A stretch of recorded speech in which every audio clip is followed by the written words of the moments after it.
So now that we have this up and we're looking at the word "and," I know that you talked in one of your lectures about that there's a forgery of I think it's a bifolio or a leaf in what is it, It's University of Chicago? two Two leads leaves. from Chicago, and it's a very interesting document. It came out during the Mark Hoffman period of forgeries in the early 1980s, but the church bought it for a considerable amount of money. I do not know the exact amount, so I'm not going to speculate, but they paid enough to keep you and I going for a while. And they believed it was legitimate because there were these provenance statements that went with the document suggesting that it had somehow got into the library in 1920s, but there was no actual donation information, who gave it or anything. So the historians like it. It's totally bogus because it is full of errors. That I won't call them errors. Let's say unique properties that I have never seen before. It's in Oliver Cowdery's hand. So I got the photographs of it and I had it at home. My wife, who had worked with me on the printer's manuscript in Independence and was really familiar with what it should look like, she looked at that document and said, "Oh, that's a forgery." Wow. Just looking at it. Even your wife could tell. Oh. But you're saying it looked like Oliver Cowdery's handwriting. Well, one of the scribes. it's intended to look like it, but it overall didn't quite look right, and she completely rejected it because she had worked on every leaf of the printer's manuscript and seen so many pages of Oliver Cowdery's writing. So I said, "Oh no, it's from the University of Chicago. It's okay." And I started transcribing. I got to the second line and I said, "Uh-oh," because A and D had been written out. Instead of the ampersand. Instead of the ampersand. Oh, okay. Found two more of them in the whole document. That's amazing. This part of the original manuscript, the printer's manuscript, is actually in the hand of Martin Harris, and he mixes his A and Ds with ampersands, and this forgery also mixes the ands with the ampersands. It isn't Oliver Cowdery, and so I went over. I identified all the unique spellings. When you get all these unique properties, you say, it's better that we not accept this until someone can really explain these unique properties as being Oliver's. And the Joseph Smith papers came up with this brilliant thought. Oh, well, he's just starting out as a scribe in Alma 3-5, and he's making all these kinds of errors. But of course, that isn't a theory at all, because it could be used to explain any kind of thing you might find in this document. It's a non-provable kind of hypothesis. So are there some scholars today who claim that this is authentic? Well, yeah, the Joseph Smith papers. Oh, they do. Okay. Let me tell you, if you get the big book out of the printers of the original manuscript published by we had this debate, and I said it's a forgery, and I'm not going to accept it. I don't want this in the legitimate fragments because it'll contaminate everything. And they said, no, the provenance statements. So I said, look, if you want me to be an editor of this thing, and you can't use certain photographs of the original manuscript unless I am. So you're going to have to agree that I will write up my own section against the two leaves, and you will write your own section against the two. And they said, oh, we've never done this before. We've always had the editors come to some kind of agreement. I said, well, we're not going to have that here. We're going to bring the argument out to the readers and let them see it. So they did theirs, and I did mine. The review board thought it was brilliant that we actually allowed.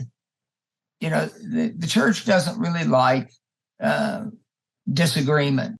Well, let me go back to a second to the leaves from University of Chicago.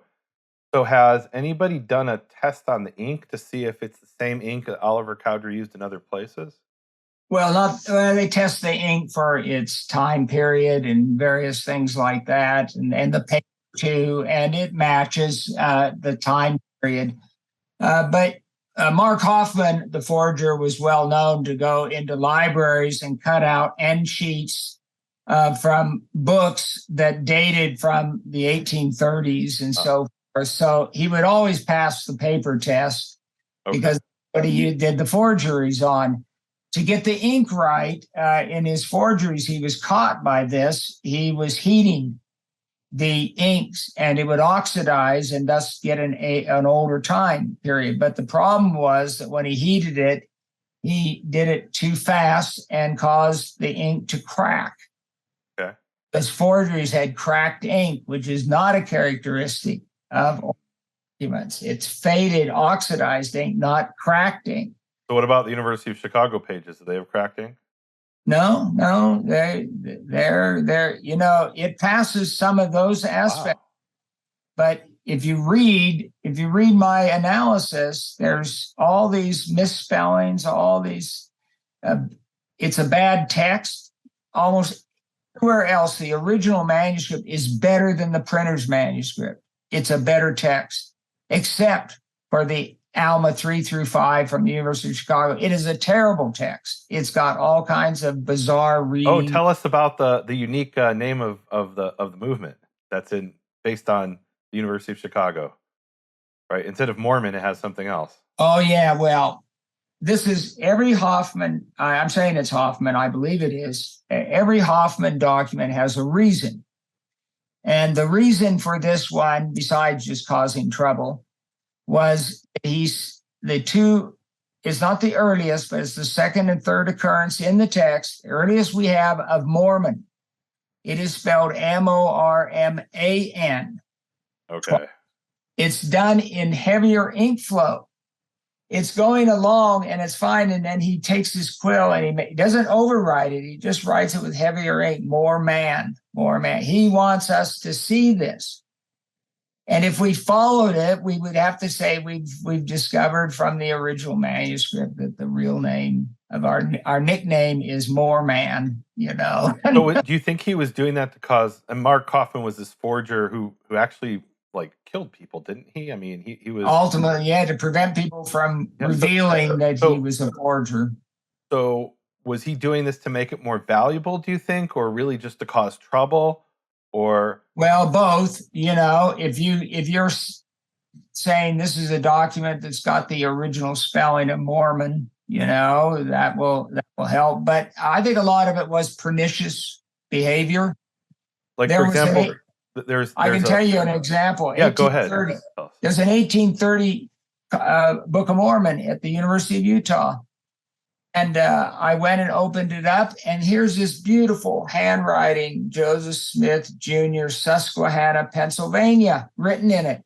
Okay. And I look at the description of this when it was given, and so there's no notion that there was a Joseph, that he had written this in this book, that it was even his book. And then I looked at who had looked at this 1830 recently, and there was Mark Hoffman's name on the list.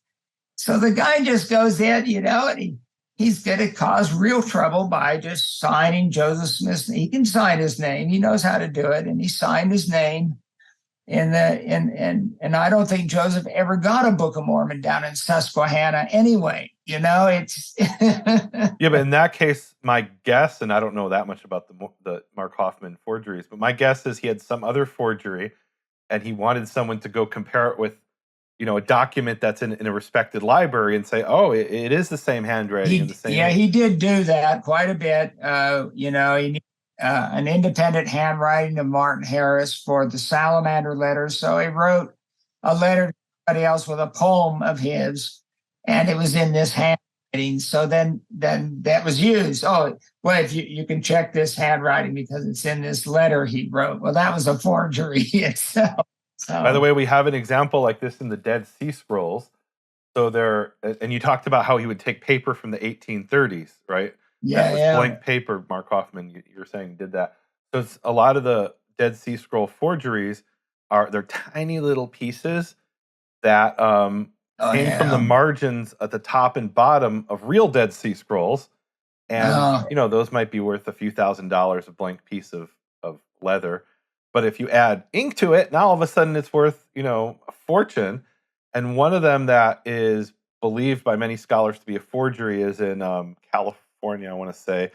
And there's a place in the book of Deuteronomy where it mentions Mount Ebal, and in this fake Dead Sea Scroll, instead of Aval, it has Grizim, which is what's in the Samaritan version, right? Now, if you yeah, had just written yes. Aval, yeah, that'd be worth a lot of money. But to say one of the original Dead Sea Scrolls has this textual variant, now all of a sudden Yeah. it's worth a fortune. So you're saying that's Yeah. what the Mormon thing is, that or I'm wondering if that's why he did it, to make it worth more. Well, the thing is, the church knew about it and they just ignored it. Okay. Well, that's an interesting question. So what is the approach of the and I guess the official name is the Church of Jesus Christ of Latter-day Saints Yeah. in Salt Lake City. What is their approach to what you're doing, to your critical text project? Well, I would say most of them are just ignoring it, just and stifling it. They do not cite the Yale edition. They do not refer to any Oh, text. tell us what the Yale edition is, because we haven't talked about that yet. Okay, well, the Yale edition is, I published the first edition in 2009. I published a second one, 2022. It is the text of the original text of the Book of Mormon as I've been able to construct it. We don't call it the original text because you really can't be sure of that, even though we textual critics love to say, I have got the original text. So I called it the earliest text because it was based on the earliest sources. And at the back, it has an appendix of about 700 and some of the important variants in the history of the text. It isn't a list comparing my edition versus the church's edition. In fact, in many cases, we agree, but it's just what are important variants in the history of the text. So the Yale edition does one. It's got all the bad grammar, which people have complained about, and Joseph Smith tried to remove.